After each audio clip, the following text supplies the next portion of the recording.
दोस्तों, आज इस वीडियो में आपको हम तांत्रिक पंछी उल्लू के बारे में बताने जा रहे हैं। उल्लू से जुड़े हुए उन तंत्रों के बारे में आपको हम बताएंगे जिसके बारे में अगर आपको पता चल जाता है तो आपके आने वाली 5 पीढ़ियों को कभी भी रुपए की कमी नहीं होगी। आपके घर में कभी भी धन की समस्या नहीं होगी। अगर आप उल्लू से जुड़े हर रहस्य के बारे में जानना चाहते हैं तो इस वीडियो को बिना भगाए अंत तक देखिएगा। साथ में आपको इस वीडियो में पता चलेगा उल्लू पंछी के द्वारा आपको धन की प्राप्ति कैसे हो सकती है। उल्लू के नाखूनों में इतनी ताकत कैसे होती है कि वो किसी भी इंसान की गरीबी, दरिद्रता, परेशानी को तुरंत चुटकियों में खत्म कर सकते हैं। उल्लू से जुड़ी हर जानकारी, हर रहस्य, हर तंत्र विद्या के बारे में आपको जो हम बताने जा रहे हैं, इसके लिए आपको इस वीडियो को अंत तक देखना होगा।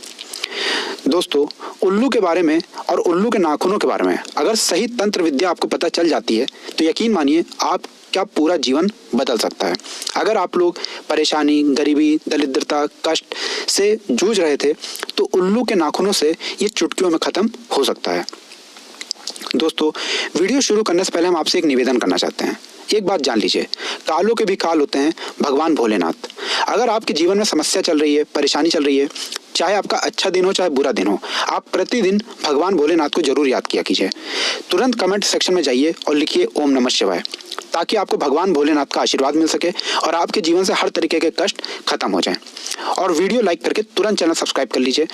दोस्तों, उल्लू को माँ लक्ष्मी का वाहन माना जाता है। हिंदू पुराणों के हिसाब से उल्लू कई जगह शुभ माना गया है तो कई जगह अशुभ भी माना गया है। लोगों के दृष्टिकोण की बात है कि वो उल्लू को अशुभ मानते हैं, लेकिन आपको हम बता दें दोस्तों, हिंदू पुराणों में जो लिखा हुआ है वो यही लिखा हुआ है कि उल्लू जो होता है वो आपके भविष्य के बारे में संकेत देता रहता है। इसी कारणवश कुछ लोग इसको अशुभ मानते हैं। उल्लू को लेकर कई तरीके की मान्यताएं हैं, कई तरीके के प्रचलन हैं, जिसके बारे में आपको इस वीडियो में पता चलने जा रहा है। हिंदू पुराणों में साफ साफ कहा गया है, अगर आपके घर पर उल्लू आता है और आपकी नज़र उस उल्लू से मिल जाती है, उस उल्लू की नज़र आपसे मिल जाती है, मतलब अगर आप दोनों एक दूसरे को देख लेते हैं, तो यह सीधा सीधा यह संकेत है कि जो घर पर आपके धन आने का मार्ग बंद हो गया था, अब वो मार्ग खुलने जा रहा है। आप अगर पैसे की वजह से परेशान चल रहे थे तो अब आपको परेशान होने की जरूरत नहीं है, अब आपको पैसे की प्राप्ति होगी, माँ लक्ष्मी का आपको आशीर्वाद मिलेगा। वास्तुशास्त्र में साफ साफ कहा गया है, अगर कोई व्यक्ति रोगी है और वो रास्ते पर चल रहा है और शाम 5 बजे के बाद अगर उसको उल्लू छूकर निकल जाता है तो वह रोगी व्यक्ति जरूर ठीक होगा। ये हिंदू पुराणों में साफ साफ लिखा हुआ है। अगर आप वास्तुशास्त्र में जाते हैं वहाँ पर भी साफ साफ लिखा हुआ है कि अगर एक व्यक्ति जो अपने रोग के लिए लाखों रुपए खर्च कर चुका है उसको उल्लू छू करके निकल जाता है शाम के वक्त, तो उसका रोग जरूर ठीक होगा। दोस्तों, अगर आप घर से बाहर निकल रहे हैं, मतलब आप अपने बिजनेस के लिए जा रहे हैं, इंटरव्यू के लिए जा रहे हैं, कंपटीशन का पेपर लिखने जा रहे हैं, तो एक बात ध्यान दीजिएगा। वास्तुशास्त्र में साफ साफ लिखा हुआ है कि जब भी आप घर से किसी भी शुभ काम के लिए निकलें और आपको दिखाई देता है कि उल्लू दाहिनी तरफ देखते हुए आवाज़ निकाल रहा है, तो इसका मतलब यह है कि आपको नुकसान हो सकता है, अभी आपको घर वापस जाना होगा। अगर आपको ऐसा दिखता है कि उल्लू दाहिनी तरफ देखते हुए आवाज़ निकाल रहा है, आप किसी भी जरूरी काम से निकल रहे हैं, तुरंत घर पर आ जाइए। भगवान शिव जी की मूर्ति के सामने, फोटो के सामने 21 बार ओम नमः शिवाय का जाप कर लीजिए। उल्लू आपको पहले ही संकेत दे देता है कि कोई अनहोनी होने वाली है, आपका बनता बनाता काम बिगड़ने वाला है, तो आपको तुरंत भगवान भोलेनाथ को याद करना होगा ताकि भगवान भोलेनाथ का आपको आशीर्वाद मिल जाए। परंतु अगर आप घर से निकल रहे हैं और आपको दिखाई देता है उल्लू बाईं तरफ देखते हुए आवाज़ निकाल रहा है, तो इसका मतलब है बहुत ज़्यादा शुभ आपके साथ होने वाला है। कुछ सरल भाषा में बताएं, अगर आप व्यापार के लिए जा रहे हैं तब आपका व्यापार बहुत ज़्यादा आगे जाने वाला है, उस दिन आपको बहुत बड़ा फ़ायदा होने वाला है। अगर आप काला बाजारी, सट्टा बाजारी करते हैं और उस दिन पैसा लगाने जा रहे हैं तो यकीन मानिए वो पैसा 10 गुना हो जाएगा। अगर आप नौकरी के कंपटीशन के लिए जा रहे थे, मतलब पेपर देने जा रहे थे, उस पेपर में आपको जीत ही हासिल होगी, आपको नौकरी मिलना तय है। दोस्तों, वास्तुशास्त्र में साफ साफ कहा गया है, अगर आपके छत पर उल्लू आकर के बैठता है और लगातार आवाज़ निकालता रहता है तो यह इशारा होता है कि घर में किसी की मृत्यु होने वाली है, आपके घर में कोई बहुत खतरनाक संकट आने वाला है। इसके लिए कई रास्ते बताए गए हैं कैसे आप इन खतरनाक घटनाओं को टाल सकते हैं, जिसके बारे में वीडियो में हम आपको आगे बताएंगे, इसलिए वीडियो के अंत तक बने रहिएगा। वास्तुशास्त्र के अध्याय नंबर 48 में साफ साफ लिखा हुआ है, भविष्य की सारी घटनाओं को उल्लू की आवाज़ों से, उल्लू के इशारों से पहचाना जा सकता है। मतलब आपके भविष्य में, आपके परिवार के भविष्य में, आपके घर के लोगों के भविष्य में क्या होने वाला है, इसका संकेत आपको उल्लू दे देता है, जिसको समझ करके आप भविष्य की घटनाओं को टाल भी सकते हैं और उसका फ़ायदा भी उठा सकते हैं। दोस्तों, हिंदू पुराणों के हिसाब से उल्लू पंछी जो है वो इंसानों के कष्टों को देखते हुए उनके बारे में इशारा कर देता है, जिस इशारे को समझते हुए अगर व्यक्ति आगे चलता है तो उसके जीवन में उसको कभी भी कष्ट देखने को नहीं मिलता है। दोस्तों, हिंदू पुराणों में साफ साफ कहा गया है, अगर सुबह सुबह आपको उल्लू पूरब की तरफ दिखाई देता है या उल्लू की आवाज़ पूरब की तरफ से आती है, इसका मतलब सीधा सीधा यह है कि आपके पास आकस्मिक रुपए की प्राप्ति होने वाली है। आकस्मिक का मतलब यह होता है कि आपको कहीं एकदम से रुपए मिलने वाला है। जैसे उदाहरण के तौर पे दें, अगर आपकी कोई प्रॉपर्टी थी जो बिक नहीं रही थी, अब वो 10 गुने से भी ज़्यादा दाम पर बिकेगी। अगर आप व्यापार में पैसा लगाए पड़े हुए हैं तो यकीन मानिए आपका पैसा दुगना चौगुना हो जाएगा। आप अगर जंगल में अपने जानवर चराने जाते हैं, आपको गड़ा हुआ धन मिल सकता है। एवं अगर आप लोग कोई ऐसा काम करते हैं जहाँ पर मेहनत मजदूरी करते हैं, वहाँ पर आपको सोना चांदी जेवरात मिल सकता है। उल्लू का पूरब में दिखना बहुत ही ज़्यादा शुभ माना गया है हिंदू पुराणों के हिसाब से। कुल मिला के पैसा आपके पास आने का कोई ना कोई माध्यम ढूंढ लेगा। अब आपको हम बताएं उल्लू के नाखूनों के बारे में। दोस्तों, अब जो आपको हम विद्या बताने आ रहे हैं वो बहुत ज़्यादा गंभीर बात है, इसलिए इस बात को बहुत ध्यान से सुनिएगा। अगर आप भी चाहते हैं कि आपके जीवन में कभी भी धन की कमी ना हो तो कमेंट बॉक्स में जय माँ लक्ष्मी जरूर लिखिएगा और वीडियो लाइक करना गलती से भी मत भूलिएगा। दोस्तों, सबसे पहली बात कही गई है कि अगर आप किसी तरीके से भी उल्लू का बस एक नाखून प्राप्त कर लें, शुक्रवार के दिन इस मंत्र का जाप कर ले जो आपको हम बताने आ रहे हैं। ओम श्रीम श्रीये नमः। फिर से सुन लीजिए, ओम श्रीम श्रीये नमः। शुक्रवार के दिन 7 बजे के बाद माता लक्ष्मी की फोटो के सामने आपको 21 बार इस मंत्र का जाप करना है। उल्लू के नाखून को एक लाल कपड़े में फोल्ड कर करके अपनी तिजोरी में रख देना है या ऐसी जगह रख देना है जहाँ पर आपका सोना चांदी जेवरात पैसा रखा हुआ होता है। यकीन मानिए आपका जो पैसा होगा वो दुगना चौगुना 10 गुना हो जाएगा, क्योंकि जो मंत्र हमने आपको बताया है वो माता लक्ष्मी जी का मंत्र है। 21 बार इसका जाप करने पर आपके घर की हर समस्या खत्म हो जाती है और पैसे आने का मार्ग आपके लिए खुल जाता है। लेकिन उल्लू का नाखून अगर होता है तो दोस्तों ये बहुत ज़्यादा शुभ संकेत माना गया है। अब मान लीजिए आपके घर में कोई बच्चा पैदा होता है और आपको ऐसा लगता है कि आपके बच्चे को नज़र लग गई है और आप लोग दवाई करा करा के परेशान हो गए हैं या कोई बुरी आत्मा बच्चे के पीछे पड़ी हुई है, तो इसके लिए एक बहुत विकल्प दिया गया है हिंदू पुराणों के हिसाब से। आपको सिर्फ ये करना है कि उल्लू का कहीं से भी एक नाखून प्राप्त कर लीजिए। अगर आपने उल्लू का एक नाखून प्राप्त कर लिया, चांदी की ताबीज में उस नाखून को बंद करके अपने बच्चे को पहना दिया, दोस्तों यकीन मानिए कितनी ही बड़ा काल हो, कितनी ही बड़ी भूत प्रेत साया हो, वो आपके बच्चे का कभी भी कुछ नहीं बिगाड़ पाएगी। ये हिंदू पुराणों में और वास्तुशास्त्र के अध्याय नंबर 48 में साफ साफ लिखा हुआ है। दोस्तों, अगर आप लोग नौकरी की तैयारी कर रहे हैं, कंपटीशन की तैयारी कर रहे हैं और आप चाहते हैं कि आपको नौकरी मिल जाए, हम ये नहीं कह रहे हैं कि आप नौकरी की तैयारी ही नहीं कर रहे हैं और आपकी नौकरी लग जाएगी। हम ये कह रहे हैं कि आप अगर नौकरी की तैयारी कर रहे हैं और आपको लग रहा है कि दुर्भाग्य की वजह से आपकी नौकरी में सिलेक्शन नहीं हो पा रहा है, तो आज जो आपको हम उपाय बताने आ रहे हैं, बस इस उपाय को कर लीजिए, आपको नौकरी मिलना तय है। आपको उल्लू का एक पंख लेके आना है। एक पंख से ज़्यादा मत लाइएगा, सिर्फ एक पंख उल्लू का आपको प्राप्त करना है। इसको बृहस्पतिवार के दिन आपको लाना है। ध्यान रखिएगा, बृहस्पतिवार का दिन जो होता है वो सूर्य भगवान का दिन होता है एवं भगवान विष्णु जी का दिन होता है। अगर आप बृहस्पतिवार के दिन उल्लू का एक पंख लेकर आते हैं, आप शाम को भगवान विष्णु जी को याद करते हुए अपनी किताब में उसको दबा करके रख देते हैं।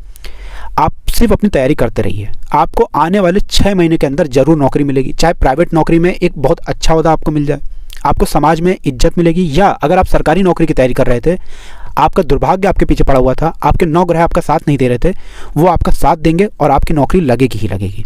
दोस्तों, भगवान विष्णु जी ने जिसको भी आशीर्वाद दिया है उसके जीवन में कभी भी कष्ट नहीं आया है, इसलिए कमेंट बॉक्स में जय विष्णु जी लिखना मत भूलिएगा। अब जो आपको हम बताने आ रहे हैं वो बहुत ध्यान से सुनिएगा। दोस्तों, आपको अगर ऐसा लगता है कि आपके घर में लोगों में वाद विवाद होती रहती है, मतलब परिवार में आपसी नहीं मिलता जुलता है, घर के लोगों की आपसी जो विचारधारा है वो बहुत ज़्यादा अलग है, रोज़ घर में आपके कर्कश होता है, कलह होता है, और आपको भी पता होगा जिस घर में कर्कश होता है, कलह होता है, उस घर की कभी भी बरकत नहीं हो सकती है। सिर्फ आपको वो करना है जो आपको हम बताने आ रहे हैं। दोस्तों, यकीन मानिए अगर ऐसा हो रहा है आपके घर में, आपसी मतभेद बहुत ज़्यादा बढ़ते चले आ रहे हैं या पति पत्नी में आपसी लड़ाई बहुत हो रही है, उल्लू का बस एक पंख ले आइए। सिर्फ एक पंख आपको लेकर आना है और घर के 4 कोने हों जो भी, मतलब घर के अलग अलग दिशाओं में आपको ले जा करके उस पंख को छुआना है, दीवारों पे छुआ देना है, और इस पंख को आपको लाल कपड़े में बांधना है और किसी भी बहती हुई नदी में ले जा करके फेंक देना है। अगर आपने सिर्फ इतना कर दिया, इतना करने के बाद आपके घर में जो भी नकारात्मक शक्तियाँ थी या भूत प्रेत का वास था वो सब कुछ हट जाएगा। घर में जो आपसी मतभेद थे वो खत्म हो जाएंगे, आपसी प्रेम बहुत ज़्यादा बढ़ेगा। दोस्तों ये सारी बातें हम आपको वास्तुशास्त्र के अध्याय नंबर 48 से बता रहे हैं। वहाँ पर आप जाकर अगर पढ़ते हैं तो आपको ये सारा ज्ञान प्राप्त हो जाएगा। ये सारा ज्ञान वहाँ पर संस्कृत में लिखा हुआ है। दोस्तों अब जो आपको हम बताने आ रहे हैं, यकीन मानिए ये करने के बाद आपके जीवन से कष्ट तो जाएगा ही जाएगा, आपको धन की प्राप्ति होगी। अब मान लीजिए किसी कारणवश आप लोग उल्लू का नाखून प्राप्त नहीं कर पा रहे हैं और आप बिजनेस करते हैं, आप चाहते हैं कि आपका बिजनेस बहुत तेज़ी से चलने लग जाए। सिर्फ आपको करना यह है कि आपको शुक्रवार के दिन उल्लू की एक मूर्ति लेके आनी है, हो सके वो पीतल की मूर्ति होनी चाहिए। उसको वहीं पर रखिए जहाँ पर आप बिजनेस करते हैं, जैसे आपका कोई ऑफिस हो या आपकी दुकान हो, वहाँ पर उस मूर्ति को रखिए। शुक्रवार के दिन इसको मूर्ति को लेके आइए और हर शुक्रवार के दिन आप लोगों को इस मूर्ति को, मतलब उल्लू की जो मूर्ति है, उसको कच्चे दूध से और पानी से नहलाना है। इतना करते हुए अगर आप 21 शुक्रवार निकाल देते हैं, 21 शुक्रवार के बाद यकीन मानिए आपका बिजनेस दौड़ना शुरू कर देगा। जो आपके बिजनेस पर ग्राहक नहीं आ रहे थे, कस्टमर नहीं आ रहे थे, वो आना शुरू हो जाएंगे और आपका बिजनेस में जो आपको मुनाफा होगा वो बहुत ज़्यादा बढ़ जाएगा। अब जो आपको हम तंत्र बताने आ रहे हैं वो उल्लू का वो तंत्र बताने आ रहे हैं जिसके बाद आपके घर में सालों साल रुपए की कमी नहीं होगी। दिवाली के समय अगर आप उल्लू की एक फ़ोटो खरीद के लिए आते हैं, एक कला चित्र खरीद के लिए आते हैं या एक पीतल की मूर्ति खरीद के लिए आते हैं, दिवाली के समय यह लाना बहुत शुभ माना गया है। रात्रि 9 बजे के बाद आपको सिर्फ ये करना है, इन जो चित्रकला को आप लेके आए हैं, मूर्ति को जो लेकर आए हैं, आपको 1001 बार ओम श्रीम श्रीये नमः का जाप करना है। हम फिर से रिपीट कर रहे हैं, ओम श्रीम श्रीये नमः। ये माता लक्ष्मी जी को अर्पित किया जाता है मंत्र। ये करने के बाद यकीन मानिए उस दिवाली से अगली दिवाली तक आपके घर में कष्ट नहीं आएगा। मान लीजिए जो धन आने के रास्ते बंद हो गए थे वो खुल जाएंगे, आपको धन की प्राप्ति होगी और काफ़ी ज़्यादा प्राप्ति होगी। और दोस्तों आपको भी पता होगा कि माता लक्ष्मी ने जिसको भी आशीर्वाद दिया है उसके जीवन में उसको कभी भी कष्ट देखने को नहीं मिला है। दोस्तों अब जो आपको हम बताने आ रहे हैं वो बहुत ध्यान से सुनिएगा। अगर आपको सपने में उल्लू दिखाई देता है, इसका मतलब यह है कि आपके पास धन आने वाला है। जिसका मतलब यह है, बहुत ध्यान से सुनिएगा, अगर आपको सपने में उल्लू अपनी तरफ आता हुआ दिखाई देता है तो यकीन मानिए सुख, समृद्धि, भाग्य के साथ मिलना, 9 ग्रहों का साथ मिलना ये आपको मिलेगा। लेकिन इसका विपरीत, अगर उल्लू आपके सपने में आपसे दूर जा रहा है तब यह आपके लिए बहुत संकट का समय हो सकता है। मतलब आपके पास जो रुपए रुका हुआ है वो आपसे दूर जा सकता है। ज्योतिष शास्त्र एवं तंत्र शास्त्र के हिसाब से शगुन या अपशगुन की जो मान्यताएं होती हैं वो सदियों से चली आ रही हैं और उल्लू जो है वो आपके शगुन और अपशगुन का जो भी भाग्य का समय होता है वो तय कर देता है। मान लीजिए आप रात्रि के समय पैदल चल रहे हैं, ध्यान रखिएगा, और उल्लू आपकी तरफ से दाएं मुड़ जाता है तो ये आपके लिए बहुत ज़्यादा अपशगुन हो सकता है। और अगर आप रात्रि के समय चल रहे हैं और उल्लू आपकी तरफ आते हुए बाएं मुड़ जाता है तो ये आपके लिए बहुत शुभ संकेत है। मतलब आपके जीवन में सुख, समृद्धि, भाग्य के साथ आने वाला है। दक्षिण अफ्रीका की बात करें तो उल्लू वहाँ पर जिस घर पर भी जाकर बैठता है, माना वहाँ पर यही जाता है कि वहाँ पर मृत्यु आने वाली है। इसी तरीके से अगर चाइना की बात करें तो चाइना में उल्लू जिनके घर पर भी जाके जब बैठता है तो लोग वहाँ पर ये मानते हैं कि उनके घर पर उनको लक्ष्मी माता का आशीर्वाद मिलने वाला है। दोस्तों उल्लू की जितनी भी बातें हमने आपको बताई हैं वो बातें बताई जो धर्मशास्त्र के हिसाब से लिखी हुई थी। हमने आपको बताया था कि अगर उल्लू आपके घर पर आकर बैठता है तो आपके घर में कोई बहुत बड़ा संकट आ सकता है। इसके लिए हम आपको उपाय बताएंगे, तो आप उपाय सुन लीजिए। अगर आपके घर पर उल्लू लगातार आकर बैठ रहा है और वो आवाज़ें निकाल रहा है, इसका मतलब यही है दोस्तों कि आपके घर पर किसी की मृत्यु हो सकती है, आपके घर पर कोई बहुत बड़ा संकट आ सकता है। इसके लिए आपको सिर्फ और सिर्फ ये करना है कि आपको लगातार अब हर सोमवार जाकर भगवान भोलेनाथ को जल अर्पित करना है। अगर आप सुबह 7 बजे से पहले जाकर गंगा जल भगवान भोलेनाथ को अर्पित करते हैं तो कितना ही बड़ा कष्ट हो, कितना ही बड़ा काल हो, वो अपना रास्ता बदल लेता है। हमने आपसे पहले ही कहा था उल्लू आपको हर संकेत दे देता है और उल्लू जैसे ही आपको ऐसा संकेत दे तो ये मान लीजिए कि आपके घर के आसपास काल मंडरा रहा है और आप चाहते हैं कि उस मंडराते हुए काल को शांत करें तो भगवान भोलेनाथ के शरण में जाइए, उनको पानी अर्पित कीजिए, जल अर्पित कीजिए और आपके जीवन से सारे तरीके के कष्ट जरूर खत्म हो जाएंगे। दोस्तों हमारे चैनल का एक मकसद है जनहित और जन कल्याण, उसी के तहत हमने आपको सारी बातें बताई हैं। हम चाहते हैं कि हमारे चैनल के माध्यम से हमारे जितने भी व्यूअर्स हैं, सब्सक्राइबर हैं, उनका भला हो सके, उनके जीवन में खुशहाली आ सके। अगर आप हिंदू पुराणों के बारे में ऐसी बातें हर तरीके की जानना चाहते हैं, आज ही चैनल को सब्सक्राइब कर दें, तुरंत वीडियो को लाइक कर दें। कमेंट बॉक्स में हर हर महादेव लिखना मत भूलिएगा। हर हर महादेव, जय विष्णु भगवान जी की, जय माँ लक्ष्मी।